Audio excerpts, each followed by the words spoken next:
कि भाई भाजपा का जब से सरकार है, उन्होंने वाजपेयी जी के ज़माने में ही गाय काटने से लेकर के गोकशी का कानून तो उन्हीं के समय में बना हुआ था। तो गाय मांस लेकर के जा रहे हैं, आरोप लगा करके उसको मार देना करने वाली भारतीय जनता पार्टी के जो संगठन है, वो अभी भी मानने के लिए तैयार नहीं है। पिछले दिनों हम लोगों ने बढ़हरिया में देखा कि किस तरह से धार्मिक मैंने अखबार में देखा था कि उन्होंने साफ तौर पे कहा था कि राजनीति में अगर धर्म का इस्तेमाल ना हो तो देश की राजनीति बहुत स्वच्छ हो जाएगी। मिजाज की पार्टी है और भारत के ताना बाना जो हिंदू मुस्लिम गंगा जमनी तहजीब है, इसकी सुरक्षा के लिए लड़ते रहती है। स्वागत है आप सभी का बोलता है न्यूज़ में टुडे खबर सिवान में। इस वक्त हमारे साथ जुड़ चुके हैं अमरजीत कुशवाहा जी, जो कि जीरादेई के विधायक हैं। इन्होंने हाल ही में विधानसभा में एक आवाज़ उठाई थी। नसीब कुरैशी, यह नाम जो है कि किसी परिचय के मोहताज नहीं है। इनको शब बारात के रात निर्मम हत्या कर दी गई थी। मुस्लिम नाम होने के नाम पे कुछ हिंदुओं ने इन पे हमला बोल दिया था और लाठी डंडे से पीट कर इनकी हत्या कर दी गई थी। उसी को लेकर सर ने आवाज़ उठाया था विधानसभा में। अब इनसे हम बात करेंगे कि बहुत सारे लोग हैं, बहुत सारे विधायक है सिवान के, लेकिन उन लोगों ने ऐसा कार्य नहीं किया जो इन्होंने किया है। बहुत बहुत स्वागत है आपका सर हमारे चैनल में। आपके चैनल के सभी दर्शकों को मेरे तरफ से बहुत बहुत धन्यवाद। और जहां तक नसीब कुरैशी का मामला है, ये कोई नया मामला नहीं है।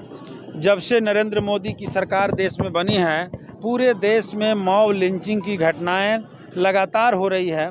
और भाजपा के नेतृत्व में चलने वाली जो उसके अंदरूनी संगठन है, आरएसएस, बजरंग दल, हिंदू युवा वाहिनी और भी कई संगठन जो चलाते हैं, वो सब पूरे देश भर में रुक रुक करके मुस्लिम नौजवानों से जबरन अपना बात मनवाते हैं। नहीं कहते हैं तो उनको मार मार कर हत्या कर देते हैं। उसी की एक कड़ी थी नसीब कुरैशी की हत्या। और मैं सबसे पहले उस घटना की कड़ी शब्दों में निंदा करता हूं। और मैंने विधानसभा के भीतर भी यह मांग उठाया था कि नसीब कुरैशी के जो हत्यारे हैं उनको कड़ी से कड़ी सज़ा मिले और फिर से कोई दूसरे नसीब कुरैशी की हत्या मॉब लिंचिंग में ना हो।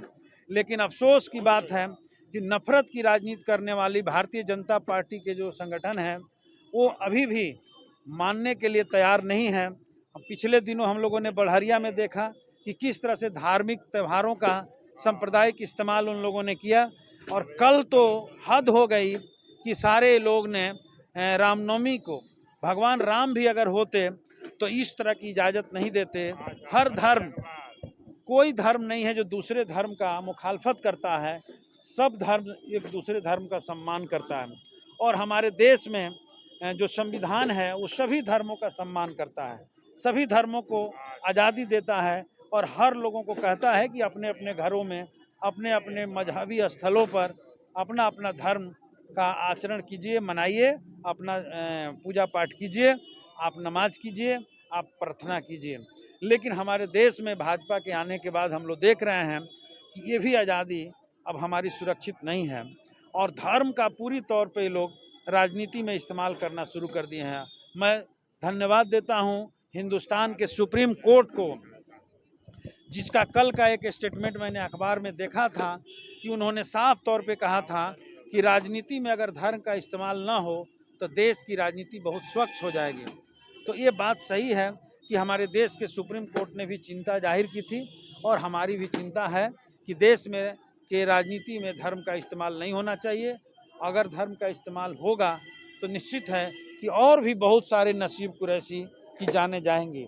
हमारी पार्टी भाकपा माले, जो हमेशा एक सेकुलर मिजाज की पार्टी है और भारत के ताना बाना जो हिंदू मुस्लिम गंगा जमनी तहजीब है, इसकी सुरक्षा के लिए लड़ते रहती है।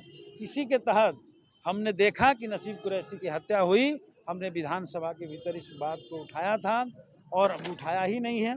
इस लड़ाई को आगे भी हमें लड़ना है। हमारी पूरी पार्टी इस लड़ाई में शामिल रहेगी और हम लोग कोशिश करेंगे कि हमारी महागठबंधन पूरी मजबूती के साथ फिर से हिंदुस्तान में किसी नसीब कुरैशी की मॉब लिंचिंग में हत्या न हो। पूरे देश में मॉब लिंचिंग करने वाली ताकतों को कड़ी से कड़ी सजा मिले, इसके लिए संघर्ष तेज किया जाएगा। आपको नहीं लगता है कि मॉब लिंचिंग जैसे घटना पे कानून बनना चाहिए? कानून बनना चाहिए, बिल्कुल बनना चाहिए। और मैं तो समझ रहा हूँ कि भाई भाजपा का जब से सरकार है, उन्होंने वाजपेयी जी के ज़माने में ही गाय काटने से लेकर के गोकशी का कानून तो उन्हीं के समय में बना हुआ था। तो गाय मांस लेकर के जा रहे हैं, आरोप लगा करके उसको मार देना इस राज्य में जब हो रहा है, तो ये बिल्कुल कानून के मानने वाले तो ये लोग हैं नहीं, कानून को मानते कहाँ हैं? ये तो वैलेंटाइन डे में नौजवान प्रेमी प्रेमिकाओं को मार मार कर जेडीयू और बीजेपी का गठबंधन था, इस तरह की घटनाएं बिहार में तो कम से कम नहीं होती थी।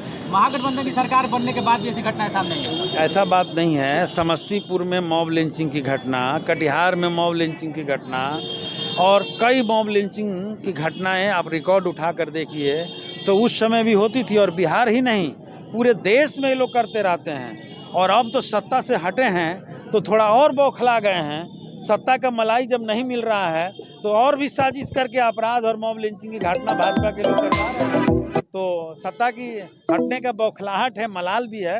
हम लोग देख जो सेल है वो फेक न्यूज की फैक्ट्री चलाते हैं और पूरे देश में अफवाहों का ये लोग जो है रचना करते हैं, साजिश रचते हैं और माहौल बना करके लोगों को आपस में लड़ाते हैं। तो तमिलनाडु में मजदूरों को इन लोगों ने कहा कि वहाँ के लोग मार रहे हैं, बिहारी मजदूरों को, हिंदी भाषी मजदूरों को। जब वहाँ की सरकार ने जांच किया, हमारे बिहार के डीजीपी वहाँ के डीजीपी से बात किया और दोनों हमारे यहाँ से एक जांच टीम गई, जांच हुआ तो सारे के सारे वीडियो फेक निकल गया। और यहाँ तक निकल गया कि मनीष कश्यप जैसे लोग पटना में बैठ करके बंगाली कॉलोनी में एक वीडियो शूटिंग किया था जिसमें 3 लोग शामिल थे। और इसके जरिए ये लोग क्या किए कि पूरे बिहार के माहौल को बिगाड़ने की कोशिश की, तमिलनाडु के माहौल को बिगाड़ने की कोशिश की। और नेता प्रतिपक्ष विजय सिन्हा ने तो असेंबली के भीतर कहा कि अगर वीडियो फेक होगा तो हम सदन के भीतर माफ़ी मांगेंगे। आज तक उन्होंने तो माफ़ी नहीं मांगा। बताइए इसका परिणाम क्या हुआ कि लाखों के संख्या में लोग भयभीत होकर के हजारों आपस आ गए, उनकी रोजी रोटी छीन गई। अगर ये भड़क जाता, माहौल बिगड़ जाता तो कितने लोगों की जान जाती। तो ये लोग तो इसी तरह के राजनीति करने वाले लोग हैं, सत्ता से हटे हुए हैं तो बौखला करके आज सब कर रहे हैं।